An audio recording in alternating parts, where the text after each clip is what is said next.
2021 жылдын март айынын башында Ош облусунун Кара Суу районунда массалык уулануудан 19 адам жабыркап, 6 адам каза болду. Жүргүзүлгөн лабораториялык текшерүүлөр уулануу спирттен улам болду деген жыйынтык көрсөткөн. Адистердин айтымында акыркы жылдары уулануу, анын ичинде массалык уулануу учурлары көбөйүп баратат.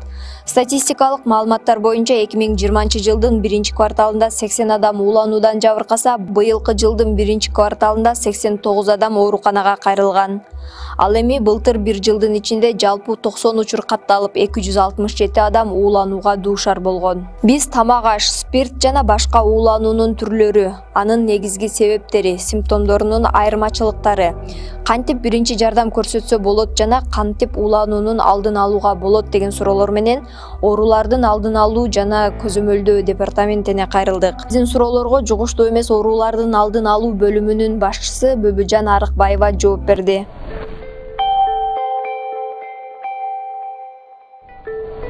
Эми өзү бизде жыл сайын эле катталат.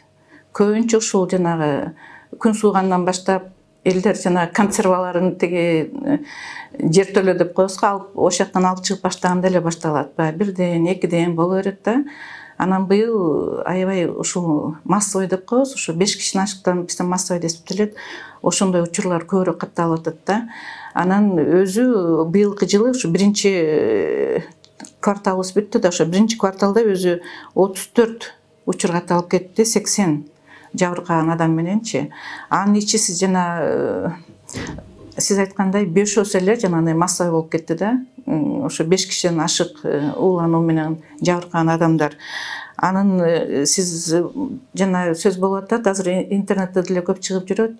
Бир учуру ал Жалалбатта катталган, жанагы Аксы районунда катталган жанагы спирт ичимдигине байланыштуу болуп аткан. Ал чын эле ошондой.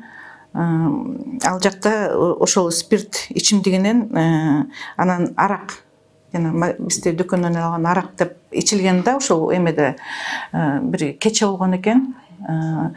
Элдерди чакырып бир 19 кишиге тамак берген экен. Ошол жерден 14 кишиси жабыркап кайрылды да. Анан 6 жанагы өлүмгө учураган киши деп жазылып жүрөт жакта, бирок 5 да.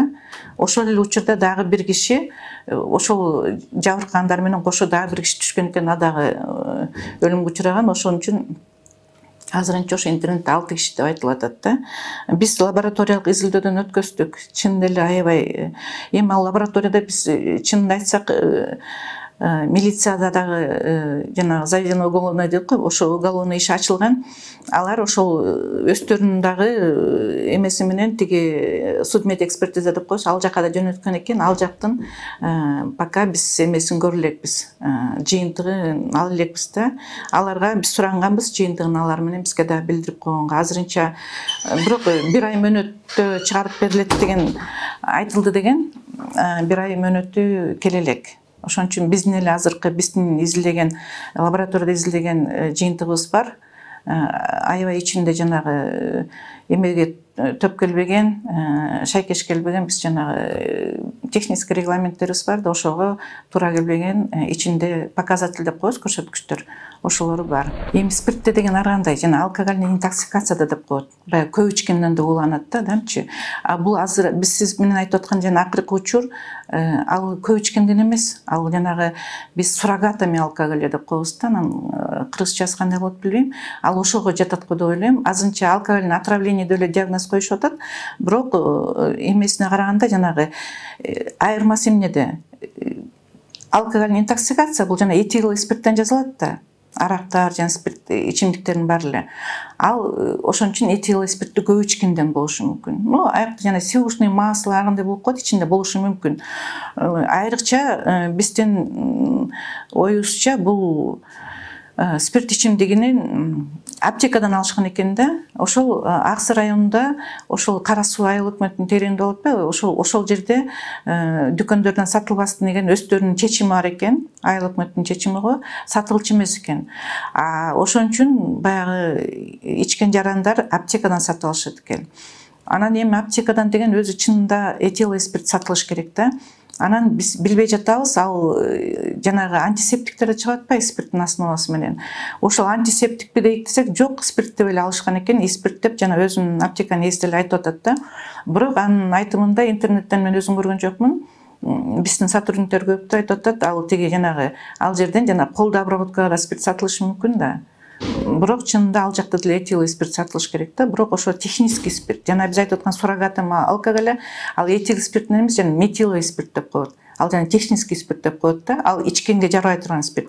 Ошону ичип алып уулануу болуп атпайбы. Бул акыркы учур ошого байланыштырып атабыз. Бизге бир 5 проба, 4 проба алып келишкен экен. Ошол жерден ар үйдөн баягы өтүп кеткен үйүнөн да бар, башка жактан да болгон спирт баягы калдыктары бар экен, кичине ошодон жасап көрдүк. Чында эле ичинде ошондой бузулуулар бар экен, биздин технический регламентке туура келбеген. Аны эми судмед экспертиза чыкса, анан кийин баарын жыйынтыктап туруп анализдеп, анан кийин айтабыз да. Бирок азырынча элдерде болгон симптомдорунан салыштырсак деле ошол көбүнчө жанагындай технический спирт жакка көп окшошуп атат да. Баягы симптомдорунан разницасы бар да кичине. Ошол биз токсикологдор менен да сүйлөшүп көрдүк, Бишкектин токсикологическое отделение бир эле Бишкекте бар. Ошолор менен да сүйлөшүп көрдүк. Алардын ушундай симптом болуп атат десек, алардын дагы эмеси ошого кетип атат да. Технический спирттин симптомдоруна окшош экен деп. Ошон үчүн азыр толук жыйынтыкча эле, бирок 99% деп койсом болот, ошо спирт ичимдигинен. Биз башында жана градус деген баягы сиздер уксаңыздар керек. Өзбекстанда дагы 5 киши эле 11 киши отравление, аякта да 2-3 киши деп өлүмгө учурады деп интернеттен ушундай кеткен да. Анан биз ошол учурда эле ошол аракты изилдеп баштаганбыз. Бүт республикадан алып, ал жактан да көп нарушение чыккан. Анан биз ошол градусник деген арак деген ал деген жана аюунун арагы болуп атпайбы? Осо аю бар го ошонун. Бирок осо аюуда аябай технологиясы өнүккөн. Анан бир эле технологиясы эмес, технология ушул күнүмдүк лаборатордук өзүнүн жанагы эмеден өткөн, аккредитациядан өткөн лабораториясы бар да. Ана алардын специалисттерин да чакырып бул жакта аябай ушундай көп переговорлорду, совещаниялар өткөздүк да, кандай болушу мүмкүн деп. Чында барып аякта да текшерттик. Күнүндө журналдарында запистер бар экен. Анан ал жакта жана градусник деп барак, жана ошо Өзбекстандан кийин баштаган үчүн эми жана подпольный деп коебуз го. Ошондой дагы арак чыгып жатат окшойт да, юкта. Анан тиги Кыргызстандын арагынан аюудан деп кетпеди бүт жака. Карап көрсөк, жанагы чыгып атканда ар ким өзүнүн эмесин бутылкасы туура өзүнүкү, аксыз да баары окшош. Жана жерде жана чыккан даталары базалат да. Ошондой жок экен да. Анан ошондой жыйынтыкка келип атабыз. Ушул подпольный бир эме ачылган окшойт да. Кустарный способ менен чыгарган. Баягы этикеткаларын аюунун өкүлдөрү айткандай, азыр любой базардан сатып алсаңар болот деп, ошондой этикеткаларды. Эми бутылкалар да окшош да. Ошон үчүн биз ойлоп атканбыз, ушу градусниктен кетти деп. Жок, симптомдоруна караганда, жанагы результаттар чыкканына караганда, ошол аптекадан алган спирттен болуп атат да.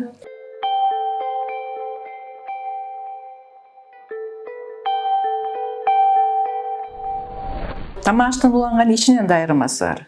Мындай тамактан баягы сиз айткандай суроо өтүп кеткен тамакты отпайсыз, андай да болушу мүмкүн. Анан жана ботулизм деп атпайлыбы? Эң тяжелый форма отравления это ботулизм жана консервациядан. Анткенде тиякта жанагы микробтордон отравление болуп атат, мындай айткандачы, жалпак тил менен. А ботулизм болгондо ошол микробтун чыгарган токсин деген это яд менен отравление. Бул жерде жана технический спирт деген этилый спиртте жана ошол этилый спирттин жана туура эмес жактарынан отравление болуп атат, а технический спирт дегенде бул яд. Считайте яд. Яд деген өзүнүн уулуу зат өзү. Тиякта микробтун көбөйүп кеткенден баягы эмеге төпкөлбөйт организмге. А бул жерде деген ошо токсин болгон үчүн яд да, ошон үчүн ооба айырмасы аябай эле чоң. Көбүнчө ушул бизде азыр ошо ботулизм көбөйүп атат да.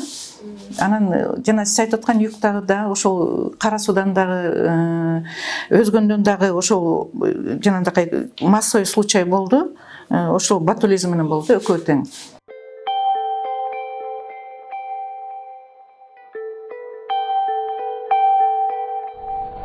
Ал жактагы смертный случайлар бар да, жарандарыбыздын көбү ошол жактан дагы ошол ботулизмден. Ал токсин болгондон кийин тяжелый эле эмес, ал баягы неврологический симптомдор көбөйүп кетет да, жанагы птоз деп коет, орусча мына эмес түшүп, шаткая походка деп коет. Конечно, айырмалары бар, ар кандай. Тиякта мисал үчүн мындай отравлениеде деген баягы ич өтөт, кузат, адам көбүнчө баш ооруйт, табы көтөрүлөт деп коет да, температура болот. А бул жардак деген жанагындай дополнительный жанагылар дагы кошулат да.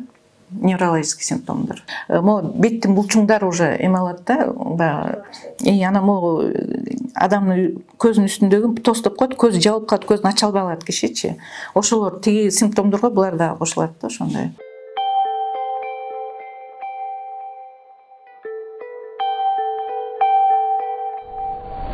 Берки отравлениелерде, мисал үчүн жеген тамак адам өзү отравлениеде өздөрүнө ар бир ошо отравление болгон адамдардын учурагында сурасаңыз, алардын көп айтат, тигин жедим эле деп, ошо адам өзү да сезет болуш керек да, кичинечи эмнеден отравление болгондо.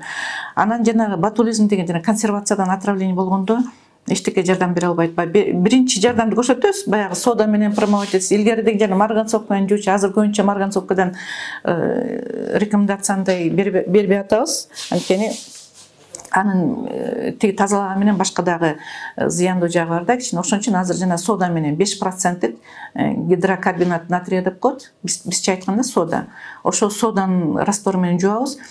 Бирок ботулизм болгондо жанагы ботулинский сыворотка деген бар. Ар бир жана ооруканада бар алар. Аны саймайынча адамга тигиден андай болбойт. Токсин кетире албайсың. Ал сыворотканы салмайынча, ошон жанагы үй условияда жасаган промывание андайларды можно эмеден берки отравлениялардан жардам бериш мүмкүн. А бул жерде баягы минутный кичине убакытка, может быть, кичине адам жеңилдеп калат. Бирок токсин организмде кетпейт. Ошон үчүн тез арада ооруканага жеткизгенге аракет кылыш керек. Жанагындай жана шаткая походка деп атпайбы, адам мындай база албай, көздөрү моминтип, көзүнүн үстү моминтип жана чел каптап коюп, ошондо түшүп, ошондой симптом көрүнсө тез арада жеткизиш керек. Бизде жана акыркы случайда эмнеге өлүм учурады? Анткени деген баягы өздөрү үйдө отуруп алып, ошондой ар кандай нерсени ичип, ичөткөктүн арысын ичип, ушинтип бир-эки күн өздөрү да кармалып калганда, ошон үчүн кеч жеткизилгени үчүн ошолорду тиги аракеттерине карабай көз жумуп кетишти. Анткени ушул кеч барышкан да ооруканага.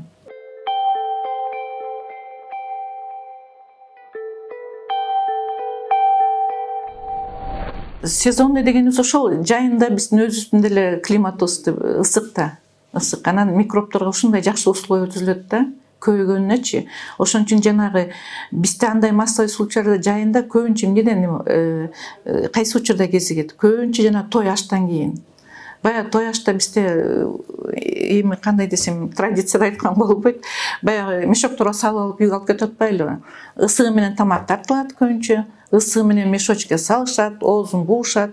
Анан тиги 5-6 жол анан кийин өздөрүнүн үйүнө барганча ошондой убакытты ысыкта барат да, дымдалып.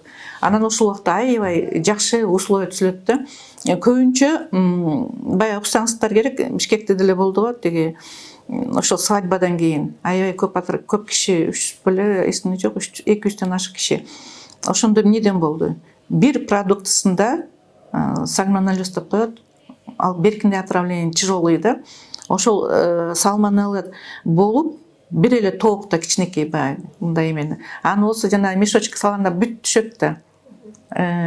Анан түшкөндө баягы сальмонелла көбөйөт да, башка продукталар дагы эме алып баштайт да, кирлентип деп коем, загрязнение. Башка продукталарга өтөт, анан эмеси көбөйөт да. Ошон үчүн баягы бул жерде бир эле тооктон болот болсо, ошол свадьба учурунда, а үйүнө баргандан кийин калган продуктлардын баарынан шылса, бир пакетте барган продукттардын баары ууланды десек болот да. Ошондой учурдан көп массовый случай болуп атат. АКШында жана ботулизмден анан ал көбүнчө баягы конок чакырганда алып чыгышып атпайбы?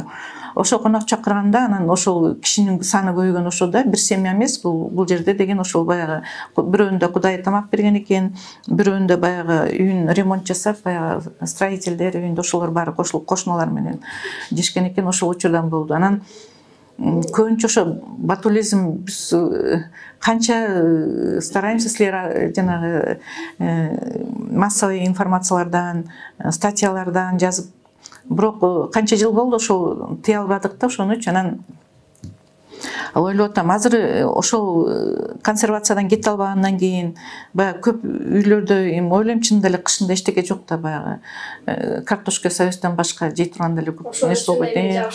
Ошон үчүн жабышат. Анан акыркы жылдары биздин немебизде байкабыз барганда жана компоттон көп болуп атат да. Абрикос компоттор жасашып атпайбы, ошодон да көп болуп атат. Эми бул жерде деген элдер эмнени айтмакпыз? Ошончо эле консервациядан кете албай турган болсок, жана үй условиясында жасай турган автоклавдар бар. Эми алар кымбатыраак болсо керек, баасын билбейт экенм. Бирок эми мынтип ойлонуп көрсөң, бир 10 чакты үй бүлө кошулуп, достор кошулуп, ошондой бир автоклав алып алса, менимче ушундай учурларыбыз азаят эле, жокко чыгат эле да. Автоклав болмоюнча бул жана токсин деген, ботулизм деген өзү токсинди бөлүп чыгарып атпайбы? Ал бөлүп чыгарат ошондой жанагындай аба өтпөгөн жерге. Консервация ошол условияны түзүп атпайбы? Баары герметичный жаап алат. Анан герметичный жалганда ошол жанагы аба түшпөгөндөн кийин ал токсин аябай өзүн жана ботулин эме алып чыгарат да. Козгогуч деп коебуз. Ошол токсинди бөлүп чыгарат, анан ошол условияда аябай ушунчалык. Анан элдерде бир жаңылыштуу ушундай эмеси бар да. Бамбашчак жанагы эмени эпитрасследование деп коебуз. Ошондой ар бирөө менен ошол ууланган киши менен баягы сүйлөшкөндө баары айтат да, бамбаш жок болчу депчи. Эми бамбаш баягы мындай көп калат эмеспи анканы? Бүт эле учурда ошондой болбойт да. Бамбашы жок, эчтеке даамынан да сезилбейт токсин дегенчи. Сопсонун туруп эле ууланууга алып келет да. Ошон үчүн ал жаңылыштык ойдо элдердечи бамбаш жок экен, ошон үчүн жегенбиз деп айтышат да дайыма. Ошон үчүн бамбашына да карабаш керек. Үй условияда жазалдыбы? Эми баягы кандай бу деген баягы жерге тийген, көбүнчө жерге тийген эмеден болот да, жер жемиштен болот да. Жерде болот бул ботулинский эмечи. Ошо жерден эме алгандан кийин баягы значит жакшы жуулган эмес да. Эми жакшы жуул деп түктүү эмелер бар да, бадыраңдар көбүнчөчү. Эмнеге бадыраңдан көп болот? Бадыраңдан түктүү. Баягы мынтип эле жууп коюшат, жууганда жана эмеден калып калат да, бир 100% тазаланды деп айта албайбыз. Анан абрикостон да ойлоп атам да, жана абрикостун могу эмеге мындай эмеси бар эмеспи? Жалбырак эме мындай өскөн жери, ошол жеринде да көбүнчө калып калат окшойт да. Анын өзү деле абрикос өзү деле тиги түктүү да. Адамда таза жуулбайт окшойт да, көбүнчө ошол учурдан. Бирок акыркы эмеде биздин акыркы жанагы ууланууда биздин специалисттер лабораториядан вареньеден да табышты. Ботулинский эменичи. Вареньеде да болуп атат. Значит, вареньени бурда биз баягы дедовский метод деп коет эмеспи? Баягы кайнатчу электе аябай коркупчу. Видимо, жакшы кайнатпай баягы свежий баягы жаңы жемиш жегенде сактап коюшуп атып, аз эле бир кайнатып токтотуп койгондо, бул ботулин деген өзү 100 градус деп коет. 100 градуста бир 5 мүнөт стерилизация болмоюнча эч убакта өлбөйт.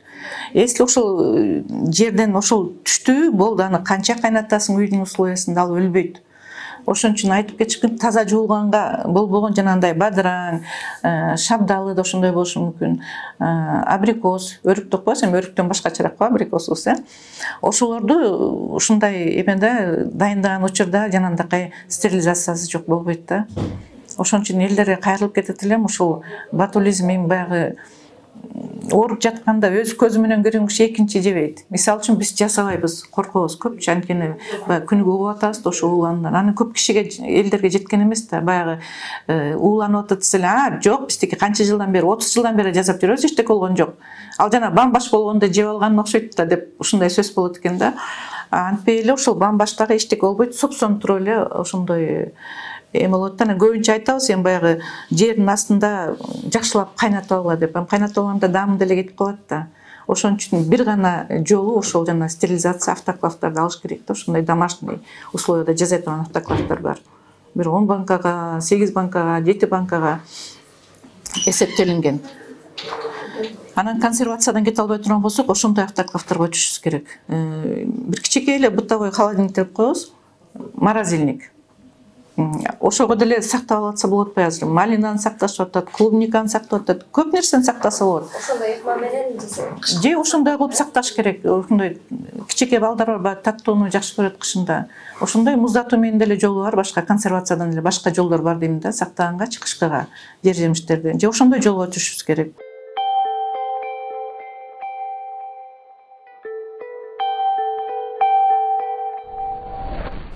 таасир бериши мүмкүн. Анткени таасир бериши мүмкүн климатта. Анткени климат бая биз өз үйрөнгөн климаттан өзгөрсө, адам бая мурунку үйрөнүп калган климаттын условиясын үйрөнүп калган адам бул климатты эстей алып, былтыр аябай ысык болгон учурлар болду го. Мисалы үчүн бая бизде үйдө көп болот да, тамак ашты бышырып коюп, анан кийин эртең менен бышырып коюп, түштө жешкен. Ушундай климат, если азыркы биздин учур 25-28 болсо, анан 30тан ашып кеткен учурда баягы эле үйрөнгөн шартында эле баягы жасап тамакты ысык бойдон газ плитанын үстүнө коюп койгон учурлар көп болот. Аны жана буусу деп коет, буу чыгар менен холодильникке салыш керек да. Анан ичкен учурда чыгарып алыш керек. 2 сааттан 3 сааттан өткөндөн кийин жана биз айткан микробдор көбөйүп баштайт да. Условия ошол ысык учурда ошол таасир тийиши мүмкүн ошол учурдан. Калгандары көбүнчө ал биздин үйдүн шартын айтып атабыз. Коомдук тамак жайларда ошол болот. Эртең менен эрте бышырып башташат түшкүгө. Элдин көбү тамактанат түштү. Анан уулануу эми обязательно ууланыш керек. Ичип өтөт кичине, бая кузуп момундай аябай көпкө чейин кузуп эме болмайынча адам өзүнүн эмесине даже карабайт эле. Ичип өттү, кете берет. Ошол жанагы шарттар ошого да алып келет. Биздин жанагы ич өткөк эмелер деп коебуз, кишечный инфекция деп атпайбыз. Биз Кыргызстан аябай жакшы эле орунда турабыз. Ошодун баары ошол шарттан, климаттан сиз айтып аткан. Ошого түстөн түз таасирлери тиет ооба. Аябай бизде көп болот атпайбы? Бизде былтыр ковид учурунда көрбөдүкпү? Бул гигиенага да көбүнчө тиешелүү болот атпайбы? Анан айыл учурунда ойлойм, жана суунун жетишсиздигинен деле болушу мүмкүн. Көп бизде 600 миңден ашык киши азыр эмеге жок, таза сууга отсутствие доступа деп коебуз да. Мындай булактан ташып келишет, ачык эмеден ташып келишет. Ал суудан дагы уулануу болушу мүмкүн.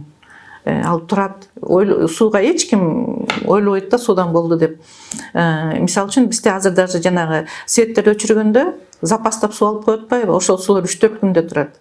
Адан дагы болушу мүмкүн. Анан алып келген чакаларды тазалап туруш керек да. Жөн эле мынтип чакап койбой, самындуу суу менен жакшылап жууп туруш керек, алмаштырганда. Биз чакалар мен билишимче бир жылда бир жуулса жакшы көбүнчөчү. Анткени баягы суу алып келип аткан таза чака деп ойлошот да. Республика боюнча бир 600 миңден ашыгыраак киши ошондой, статистика боюнча ошондой да. Суусу жок, жашашат. Ташып келинген суу мындай үйүнө кирген эмес, айылдын ичинде баягы сууга камсыз болгон. Анын өзүндө бир эмеси бар да, критерий деп коебуз. Кайсы убакта эсептейбиз, сууга доступ бар деп. Мисалы үчүн 100 метрден ары турса, сууга доступ жок деп эсептешибиз мүмкүн да.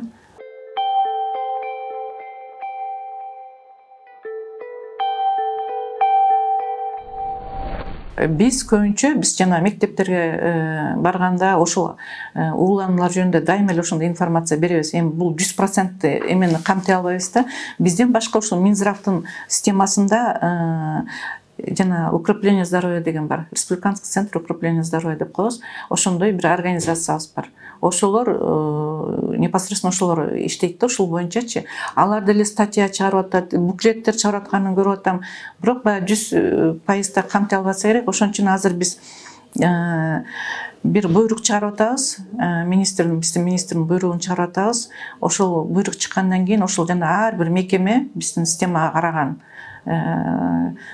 поликлиника же болобу, оорукана же болобу, же биздин службанын ар бир райондо бир эмебиз бар, өзүнүн организациясы бар, территориальный орган деп коебуз. Ошолор бардыгы бир өзүнүн ишин алып барат да.